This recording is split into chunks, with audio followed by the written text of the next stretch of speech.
Magandang araw mga banateros. Ito pala ang dahilan kung bakit ayaw na ni Marcos na ituloy yung impeachment. Naku po. Mukhang mukhang mapapahiya ho. Nako. Sa tingin ko kaya ito ho mga kababayan tila ho umaatras ng bayag itong si Marcos na ituloy ho ang impeachment. Pakinggan po natin ang bagong presko noon, yung kanyang mong kapatid mismo. Nabubulol na ako sa iyo. Na pagka pinag-uusapan si Marcos talaga nabubulol ako. Anyway, pang-usapan po natin ito Kasi alam nyo, may punto si Amy ngayon may punto si Amy. Tama si Amy dito ayan Sabi ko naman sa inyo, pag tama palakpakan, pag mali banatan. Mga Amy-natics, palakpak tenga na. Ito na, pag-usapan po natin Ito sa tingin ko, tama din yung sinabi niya dito kaya medyo, kung mapapansin ninyo, may sinabi nga si Dilima Sabi ni Dilima, kung ayaw niya pala, sana hindi na lang siya nagsalita. Sabi ni Dilima kay Marcos, kung ayaw niya pala, sana hindi na lang siya nagsalita pa kasi para hindi mix ang pinapahatid na mensahe sa taong bayan. Alam mo, hindi mix ang pinapahatid ni Marcos sa taong bayan. Talaga pong ayaw na niya. Alam nyo kung bakit? Eto kasi pakinggan natin. Relax. Kilala ni Senator Amy Marcos mismong administrasyon ang ayaw daw na matuloy ang impeachment trial ni VP Sara Duterte. Nauna sa Balita Live si News 5 correspondent ng Senado, si Mian Los Baños. Mian, paano yan nasabi ng presidential sister? Hi Bok, magandang hapon sa iyo. Naniniwala nga sa Senator Amy Marcos na hindi lang yung mga senador na maka-Duterte gaya nila, yung mga galing sa Duterte block, ang gustong ipabasura yung impeachment case ni Vice President Sara Duterte. Tingin niya, baka daw o duda niya, baka maging mga taga-administrasyon ayaw na ring ituloy ang impeachment trial na yan dahil mukhang kapos sa boto para daw ma-convict si VP Sara. Yan ang paniniwala ni Senator Amy Marcos. At tingin din daw niya may ilang mga senador na parehas ng paniniwala sa kanya bagamat hindi na niya inisa-isa o pinangalanan ang mga ito. Bok, narito yung bahagi ng pahayag ni Senator Amy Marcos. Pakinggan natin. Mismo yung admin, sa palagay ko, interesado na mawalang bisa na yan. Kasi kinakabahan din na matalo. Aminin natin. Di ba mas mahirap, mas nakakahiya kapag nagkaroon ng paglilitis at matalo? Ang akin lamang, ang duda ko, hindi lamang ang sinasabi o tinatawag na mga Duterte ang interesado sa pag-dismiss. Ang pakiramdam ko, mismo ang administrasyon ay may mga grupo na nagsasabi na wag nang ituloy at baka mapahiya lang sa numero. Yan. So parang sinasabi ni Amy ngayon mga kababayan, mapapahiya ho kasi kung itutuloy. Kasi tandaan ninyo, at least 1/3 of the House, ibig sabihin yung Senate, kung 24 ang Senado, abay kailangan po at least man lang 16 ang kailangan bumoto upang i-impeach si VP Sara Duterte. Mga kababayan, wala na po silang bilang na ganyan. Una-una, suicide yan sa kanilang mga karir kung boboto sila ng ganyan. Kaya nga, sinasabi dito ni Amy na mukhang malabo at sinasabi niya talagang kaya siguro ayaw na rin ni Marcos kasi mapapaya sila. Mantakin mo, napaya ka na ng 2025, mapapaya ka pa ngayon, di ba? Gago! Nakakahiya naman sobra-sobra nun. At isa pa, hindi lang po yan. Ako meron pa akong ibang pananaw. At sigurado ako sa inyo, marami pa kayong pananaw. Hindi lang po yun. Kasi kung matatandaan ninyo, kahit po si VP Sara Duterte gusto nyo matuloy. Bakit? Siya yung dito siya yung delegates, pero bakit niya gusto matuloy? Baka merong pasabog. Hindi, sandali linawin natin. Alam mo naman, maraming tanga dyan Lalo na sa Malacanang. Pag sinabi nating pasabog, hindi ibig sabihin bomba. Ibig sabihin po nung pasabog, para po, baka mamaya maraming ilalantad na sikreto na mga, kasi tandaan ninyo, maraming bitin Maraming bitin doon sa kwento ni VP Sara Duterte tungkol doon sa mga envelope, tungkol doon sa mga hinihinging pera sa kanya. Naku. Ladies and gentlemen, pag nag-impeachment, ano po yan, talagang nationwide. Actually, baka nga hindi lang nationwide, baka buong mundo manood dyan. Kahit to yung ibang foreigner, manood po dyan. Siyempre, grabing ingay ng mga Duterte sa ibang bansa eh. So baka mamaya mas lalo mabuking yung administrasyon. Kasi dyan maglalabasan yung mga nanghihingi. Di ba? O mga kumukomisyon. So talagang sa tingin ko, kaya nga gusto ni VP Sara Duterte. Kaya nga alam mo, nung una, hindi ko naintindihan yung punto rin ng ibang mga senador bakit gusto nilang matuloy. Kahit sila ay kaalyado ni Pangulong Duterte, bakit nila gustong matuloy? Kasi pala, sa tingin ko, meron silang gustong lumabas na mga sikretong mabubunyag. Kasi ultimo si VP Sara gusto niya lumabas eh. 'Di ba? Gusto niya mismo talagang harapin. Although yung abogado niya, of course, if you are a lawyer, you would rather not go to that matinding trial. Kaya malupitan po yan, ubos oras lahat, marami hong maantala na trabaho dyan. Kaya nga sa tingin ko, tama ito sinasabi ni Amy Marcos na sinasabi niya ngayon na baka ayaw na rin talaga ng administrasyon. Hindi lang sa, sa tingin ko, hindi lang dahil sa bilang, kung hindi maraming mabubunyag, 'di ba, na sikreto at kabahuan ng administrasyon na ito. Olat na nga sila. Mabubunyag pa yung sikreto. Kawawa na ang 2028. Hindi, kaya nga tingnan ninyo. Bakit mismong si Speaker Romualdez medyo nung sinabi niya, galangin na lang natin ng si Chis Escudero kung ano gusto niya. Hindi, alam mo, eto mga kababayan, siguro nung una, syempre, gusto nilang matuluyan o mag-ingayan kasi tandaan niyo nag-eleksyon di ba? Akala kasi nila, ang purpose nila i-damage ang mga Duterte. Yun ang kanilang purpose damage ang mga Duterte sa 2025. Nung hindi naging effective, wala nang purpose yung impeachment. Wala nang purpose yung impeachment kasi kita nyo naman, talo na Talo na yung mga kandidato at siguradong marami na hong papanig dito ho sa mga Duterte. Pagka mapapahiya pa sila uli, yan ang sinasabi. Pero Bok, balitang-balita kahapon yung umikot na draft resolution para ipabasura yung impeachment complaint. Ilan bang draft ang nakaabot o umikot dyan kay Senator Amy? Sa press conference si Senator Amy Marcos kanina, Bok, sinabi niya umabot sa 3 yung nakita niyang draft resolution hanggang kahapon. Biro nga niya, parang nagmumukha na raw group effort yung nangyayari dyan sa resolution na yan dahil kanya-kanyang input daw yung ilang mga senador. Mismong si Senator Amy daw, meron siyang input, which is yung sa kanya, Bok, paliwanag ko lang, wag lang daw sanang questionin yung sinasabing bagal ng Senado sa pagtakel ng impeachment case ni Vice President Duterte. Sabi niya, gusto niya ring sitahin, questionin yung validity ng pag-akyat ng Kamara ng impeachment complaint mula sa kanila papuntang Senado. Kasi sabi niya, 4 yung impeachment complaints, bakit yung pang-4 lang inakyat? Inupuan din daw ng 2 buwan at sa huling araw ng sesyon ng Pebrero, doon lang din inangat sa kanila. Iyon yung sinasabi nating kagahapong video, di ba? Tayo na, lagi silang paulit-ulit na portpid nyo yan. I-portpid nyo mga mukha nyo. Kayo nga pagkatapos ninyong i-late ipasa yung impeachment complaint, portpid kayo. Ngangaragin nyo Senado ngayon. Gusto nyo kung ano yung ginawa ng Kamara na hindi na dumaan sa due process, gusto nyo ganun din na Senado. Tapos ang dahilan nyo, dahil porpid na yan. Yeah. Etong mga alam mo yung mga bobo, lalo na yung mga bobong vlogger nila Marcos. Gamit sila ng gamit ng salitang porpid, di naman nila maintindihan. Alam mo, bobo Mantakin mo ngaragin nyo yung Senado dahil sa hindi nyo pagdaan sa tamang proseso diyan sa Kamara, ngangaragin nyo ngayon Senado. Tapos isadahilan nyo yung portweed. Mga gunggong pala kayo, kung binigay nyo sana ng 20th Congress yan, di mahaba ang panahon para talakayin yan. Di ba?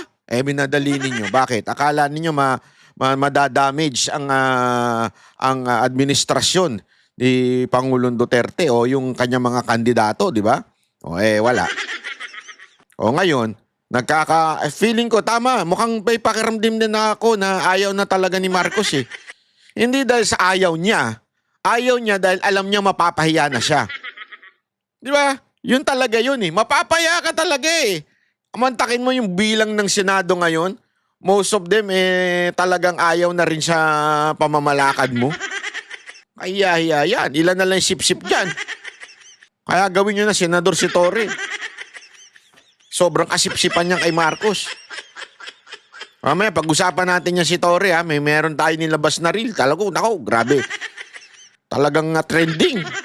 So bakit sila lang daw yung sinasabing nag-delay? Mismong Kamara naman daw, dinelay din daw yung proseso ng impeachment proceedings na yan, Bo.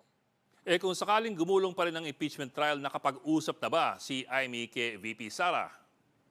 Yes, Bok. Nakapag-usap si Senator Amy Marcos at Vice President Sara Duterte at sabi niya wala naman daw request na ipatigil yung impeachment trial, nakaambang impeachment trial laban sa kanya. At ang sinasabi rin daw ng bise, mag-ingat-ingat dapat si Senator Amy sa pagsasalita niya kaugnay sa impeachment case niyan dahil siya ay tatayong senator judge. Oras na matuloy yung impeachment trial na yan. Sabi rin daw ng bise, handa siya anuman ang mangyari. Narito muli yung bahagi ng pahayag ni Senator Amy. Bok, pakinggan natin. Abogado Pagit ng tawagan nyo. Bok, bok, bok. Ano tawagan niya? Bok, bok, bok. Boknoy? Baduy. yun, hindi yan pag-uusapan. Alam niya, magiging huwes ako eh. Hindi nga, ako nga inaawat eh. Ay, magdahan-dahan ka, mag-judge ka dyan. Ano naman ang sabi ng ibang mga senador? Bukod kay Senator Amy Marcos, nagkaroon din ng press conference kanina si Senator G.V. Ejercito. Sa kanya, sa gitna ng mga ingay kaugnay dyan sa impeachment case na yan, tuloy ba o hindi, sabi niya, duty ng Senado na itakil yan. So dapat kahit anong mangyari, dapat talaga mag-proceed sila, mag-convene sila as impeachment court. Sabi niya kung dati ayaw niya ng impeachment trial dahil lalo lang magkakagulo-gulo, divisive yan. Sabi niya ngayon, dapat ituloy. Sabi niya, i-present yung mga ebidensyang kailangang i-present. Maski sa Senator Coco Pimentel, meron din siyang statement na sinasabi niya, pinaabot niya sa ating mga miyembro ng media. Sabi niya, Bok, unconstitutional na i-dismiss yung impeachment complaint na yan. Dapat ituloy yung trial, ilabas ang ebidensya, bigyan ng pagkakataon yung na-impeach na opisyal na idepensa ang kanyang sarili, Bok. Okay, live na ulat Bok, mula bok, kay bok, bok. Los Baños. Anak ng... Ang baduy-baduy nyo sa bok-bok-bok nyo, ha? Kakairita yan, ha? Hindi, alam nyo mga kababayan, ha? Kayo nga, gusto ko marinig ang inyong opinion. Sa tingin nyo, talagang ayaw na matuloy ni Marcos dahil mapapahiya sila? Dahil, sa bagay, wala na talagang sumusuporta dyan. Siguradong una-una, alam natin, sure tayo, with all of our hearts, sure tayo na wala hong, hindi ho ka-convict yung, o ka-impeach, sorry, not convict. Ka-impeach yung mga binigay ho ng dahilan dito ng mga congressman para matanggal ho si Vice President Sara Duterte. Pero aside from that po, alam nyo, sa akin sa tingin ko, marami pang mabubunyag. Kaya ako parang bigla ako na-excite . Sa totoo lang, parang ako na-excite. Siguro yung mga senador, kaya ayaw na nilang ituloy kasi it's just a waste of time. Siguro dahil bawal umabsent pagka... Di ba? Hindi natin alam. Baka naman talaga mahirap ang trabaho pagka... Siyempre, alam nyo, pagka ganyang impeachment, talagang tutok po ang taong bayan dyan.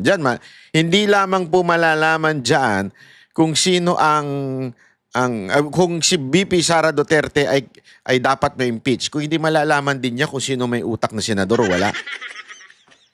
Kasi court na ang dito . Ang procedure nito, court na . Ako, na-excite ako bigla . Na-excite ako bigla. Dito kasi magkakalabasan . Dito masusuplak talaga yung mga propaganda ng Kamara. Marami silang propaganda . Lalo na nung mga hearing na nandyan sa, sa Tuadcom ba yan? Diba? Ang dami nilang hearing dyan na hindi naman nila binibigyan ng tsansan sumagot yung tao ng maayos at diretso. Pag sumagot ka, contempt ka. Pag tulad kanina, meron may hearing na naman, pinipigilang sumagot, nagpapaliwanag, babarahin mo na kagad, name calling mo na kaagad. Di ba? Ay kaya maganda ito sa Senate kasi ito ay magiging parang court ang setup dito. Kaya nakaka-excite. Ewan ko baka magbago isip kasi may mga pumipigil nga. Although it came from the Duterte block, Pero sa tingin ko, ang kanilang concern kasi is waste of time. This is a waste of time. Aside from the waste of time, unconstitutional na i-transfer from the 19th Congress to the 20th Congress. Napaka mali na hunaw nun. Hindi na tama po yun kasi nag-e-end. Everything ends. Yung Congress na yon, yung ano na yon, dapat tigil. Bago na naman. So ibig sabihin, dapat yung impeachment bago na. Alam naman natin may 1-year ban. Ibig sabihin, nagpasa ng 19 Congress, hindi napasok, na-dismiss, may 1-year ban. Bawal magpasa ng another impeachment. Baka mauna pa yung presidente ma-impeach. Yeah? Ano sa tingin ninyo? Unahin na lang muna yung presidente. Anyway, wala pa naman eh. Gago! So pwede pa. Buong 20th Congress. Alam mo, isipin mo kung impeachment ni Marcos, ang daming pwedeng gamitin dyan. Maraming pwedeng gamitin dyan. Ang dami hong masasabi natin mga bagay na kaya bumaba yung tiwala ng taong bayan. Kasi yun lang naman na ibig sabihin ng impeachment eh. 'Di ba? Yung hindi ka na pinagkakatiwalaan, hindi ka na ng taong bayan, sigurado ako madadali ka. Ano ka diyan? Lalo na yung mga kasinungalingang pinagsasabi mo. Hindi kasi kaliwat kanan po mga kababayan ng kasinungalingan po nito ni Marcos 'di ba? From doon sa bigas, from doon sa walang baril, ang dami pa po. Kung actually sa sobrang dami, hindi mo na matandaan eh. Sa sobrang pagsisinungaling, parang na-immune na tayong lahat. Hindi nyo napapansin? Hindi, eto tanongin ko kayo, parang normal na lang eh. Parang normal na nagsisinungaling na yung presidente. Kami ang boses ng masa, hindi natatakot. Katotohanan lang, di kami nalulunod. Walang bahid ng sismis, lahat ay totoo. Kahit sino ka pa, pag mali ka babanatan ka. Walang pinipili kulay, wala kaming kinikilingan. Basta para sa bayan, kami lalaban. Pag tama palakpakan, pag mali banatan. Di matitinag, di matatakot, para sa bayan tuloy ang sigaw. Sa harap ng kamera, walang halong takot. Mga baluktot, lahat kayo'y tutumba. Ang hustisya at totoo, yun lang ang mahalaga. Kahit sinong harang, di kami matitinag. Walang pinipiling kulay, wala kaming kinikilingan. Basta para sa bayan, kami lalaban.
walang hanggan.